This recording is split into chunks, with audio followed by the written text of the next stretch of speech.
있습니다. 주님 평화를 빕니다. 평화를 빕니다.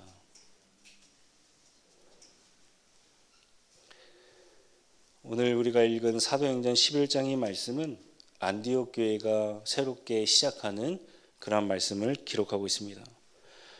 흩어진 유대인들이 세계 방방곡곡 복음을 전하게 되었는데 베니게, 구브로, 그리고 오늘 우리가 읽은 안디옥에까지 하나님의 말씀을 전하게 되었습니다.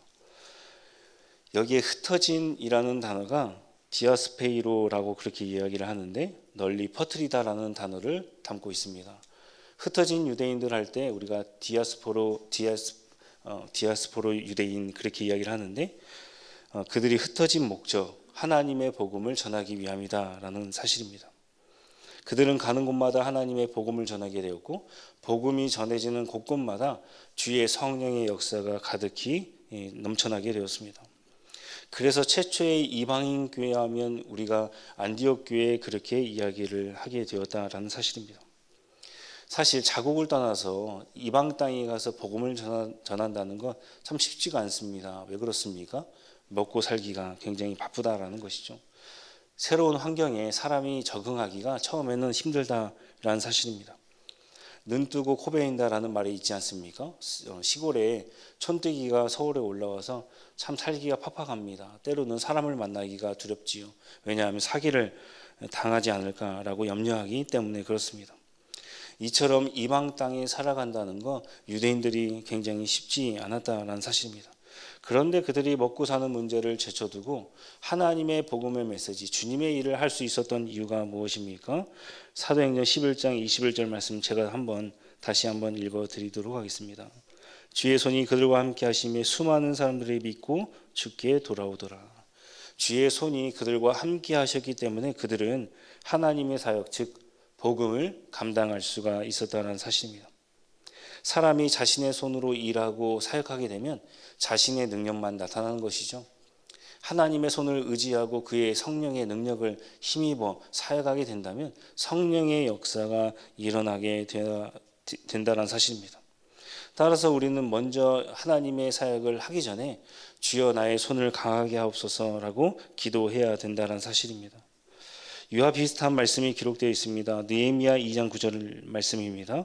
또 왕의 살림감독 아삽에게 조서를 내리사 그가 성전에 속한 영문의 문과 성곽과 내가 들어갈 집을 위하여 들보로 쓸 제목을 내게 주게 하옵소서 하매 내 하나님의 선한 손이 나를 도우심으로 왕이 허락하고 아멘. 느헤미야가 아닥사스다 왕에게 요구한 것은 총 3가지입니다. 첫 번째는 내가 성전을 건축할 수 있도록 고향 땅으로 돌아가게 해달라라는 사실입니다. 두 번째는 무엇을 요구했느냐? 가는 내내 어려운 힘든 점이 있으니 왕의 조서를 내려서 내가 그곳까지 안전하게 잘 갈 수 있도록 해달라라는 사실입니다. 세 번째는 나무를 공급해 주십사 요청했다라는 것이죠. 왕이 이 말을 듣고 허락해 줍니다. 그런데 방금 읽었던 느헤미야 말씀의 9절 하반절을 보게 되면 왜냐하면 이라는 말씀이 기록되어 있다는 사실입니다. 그러니까 왕이 느헤미야가 고국 땅에 돌아갈 수 있었던 것, 그리고 조서를 내리게 허락하셨던 것, 또 뿐만 아니라 나무, 물질이죠. 물질까지 주어서 고국 땅으로 돌아갈 수 있게 해줬던 것이 바로 하나님의 선한 손이 나를 도우셨다 그렇게 고백하고 있었다는 사실입니다. 이 말을 신학적으로 요약하면 하나님의 계획 섭리가 느헤미야에게 있었다라는 것입니다. 우리는 하나님의 뜻을 전부 다 알 길이 없습니다. 왜 이러한 상황이 벌어졌고 고통이 있고 나에게 이러한 고난이 있는지 알 길이 없습니다. 그런데 여러 가지 일들을 겪고 또 뿐만 아니라 믿음으로 견디다 보면 마지막 때에 뒤를 돌아보니 하나님의 그 선한 손이 나를 지금까지 도우셨다. 참 은혜였다라는 고백만 할 수 있다는 사실입니다. 힘든 순간에는 모든 것을 포기하고 싶지만 결국에는 남아있는 자, 그런 사람들이 최후 승리자가 될 수가 있다는 사실입니다. 하나님의 섭리가 그렇습니다. 꿀벌을 보면 하나님의 섭리가 보인다라는 것이죠. 꿀벌은 1kg의 꿀을 모으기 위해서 약 500에서 600개의 꽃을 방문하게 됩니다. 일반적으로 40g의 꿀을 모으는데 그렇게 한다라는 것입니다. 요즘 뉴스를 보니까 또 꽃 축제를 가 보니까 꿀벌이 굉장히 많이 사라졌습니다. 기후 변화로 인간이 했던 행동에 대해서는 책임을 져야 할 것입니다. 꽃은 자신의 종족 번성을 위해서 이 단 물을 만들어내게 됩니다. 그 물을 맞고 이 꿀이 꽃을 찾아가는 것이죠. 그때에 꿀벌은 자신의 다리에 꽃에 대한 이 꽃가루를 묻히게 됩니다. 그런데 꿀벌이 그것을 알까요? 모른다라는 사실입니다. 섭리가 그렇습니다. 꿀벌이 자신의 다리에 꽃의 가루를 묻혔다는 것을 모르고 다른 곳에 찾아가듯이 우리는 하나님의 계획과 섭리를 다 알 수가 없다는 사실입니다. 하지만 기도하고 기다리고 인내하다 보면 결국에는 꽃이 피게 된다라는 것이죠. 내 귀에 똑똑한 음성 들려주시지 않을지라도, 내 눈에 확신한 증거가 없을지라도 우리가 기도하고 나를 위해 일하고 계시는 하나님을 기대하다 보면 언젠가는 꽃이 피기 마련이다라는 사실입니다. 하나님께서는 여러분들을 도우시고 인도하시는 하나님이십니다. 주님의 손은 그의 손을 의지하는 사람들에게까지 영향을 주게 된다는 것이죠. 느헤미야 6장 9절의 말씀입니다. 이는 그들이 다 우리를 두렵게 하고자 하여 말하기를 그들의 손이 피곤하여 역사를 중지하고 이루지 못하리라 함이라. 이제 내 손을 힘있게 하옵소서 하였노라. 느헤미야의 대적자들은 참 느헤미야를 많이 괴롭혔습니다. 심지어 느헤미야를 죽이기까지 하고자 했다라는 사실입니다. 그 계획이 수포로 돌아가자 계획을 바꾸게 되었는데 그 사람에 대한 유언비어를 퍼뜨리게 되면 하나님의 역사를 중지할 거야 그렇게 생각했다는 사실입니다. 만약 여러분들이 교회나 회사에서 다른 곳에서 내 이야기를 하는 가짜 뉴스를 듣게 된다면 어떻게 반응하시겠습니까? 느헤미야는 어떻게 반응했을까요? 첫 번째, 그는 주동자를 색출하지 않았다는 것입니다. 이 유언비어가 어디로부터 시작되었는지 누구에게 들었는지 그러한 것들을 따지지 않았다라는 사실입니다. 사람이 내 이야기를 듣고 쉽게 할 수 있는 방법이다라는 사실입니다. 왜 느헤미야는 그 근원을 따지지 않았을까요? 주님께서도 가라지 비유에서 늘 얘기하십니다. 그대로 두어라. 이미 자신을 모함하기로 했던 사람들은 자신을 비난하는 것이죠. 정보의 부족입니다. 아무리 그 사람들에게 자신의 상황이 이렇다 할지라도 그 사람들은 계속 비난하게 된다는 사실입니다. 때때로 우리가 설명하지 않습니까? 그럼에도 불구하고 그 사람들은 한다라는 사실입니다.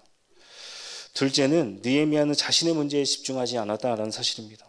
이와 같은 상황이 벌어지면 사람들은 쉽게 짜증을 내더라라는 사실입니다. 누구나 느헤미야와 같은 상황이 되면 쉽게 짜증내고 쉽게 화내고 그렇게 한다라는 사실입니다. 내가 이런 대접받으려고 하나님의 사역을 했는가? 내가 이런 대접받으려고 이러한 일을 지금까지 하게 되었는가? 목사님 나 그만 빼주세요. 나 안 할래요.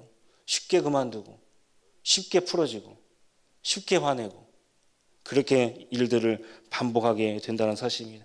이때 우리가 필요한 것은 내가 하나님의 자녀다 라는 사실의 정체성을 가져야 된다는 사실입니다. 세 번째, 그는 기도했다라는 사실입니다. 어떻게 기도했습니까? 하나님이여 내 손을 강하게 하옵소서. 이렇게 기도했다는 사실입니다. 그는 자신에게 동조한 사람에게 찾아가서 자신의 새를 불리려고도 하지 않았다라는 사실입니다. 강대강, 힘대임 하게 되면 문제 해결이 어렵다라는 사실이죠. 자신에게 동조한 사람들에게 굳이 얘기해봐야 이 문제를 해결할 수 없다는 사실을 알게 되었습니다. 이것이 성경에서 말하는 지혜입니다. 사람을 의지하지 않고 하나님을 경외하고 하나님의 뜻대로 살아가는 사람, 그 사람을 지혜로운 사람 그렇게 이야기를 합니다. 사람들에게 이야기하는 시간조차 아까웠다라고 생각하고 그는 곧장 하나님께로 들어가서 하나님 앞에서 기도하게 되었다는 사실입니다. 나의 손을 강하게 하옵소서. 그는 하나님께 기도했습니다.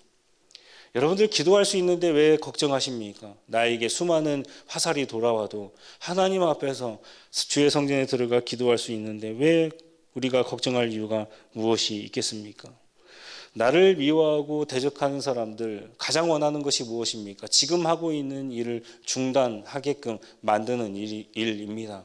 느헤미야로 따지면 성벽 재건을 못하게 하는 것이고 오늘 우리가 읽은 사도행전 말씀에 의하면 그들이 어느 곳이나 가서 복음을 전하는 것 그것이 중단되는 꼴을 보고 싶어 하는 것입니다. 거기에 말려들 이유가 없다라는 것입니다.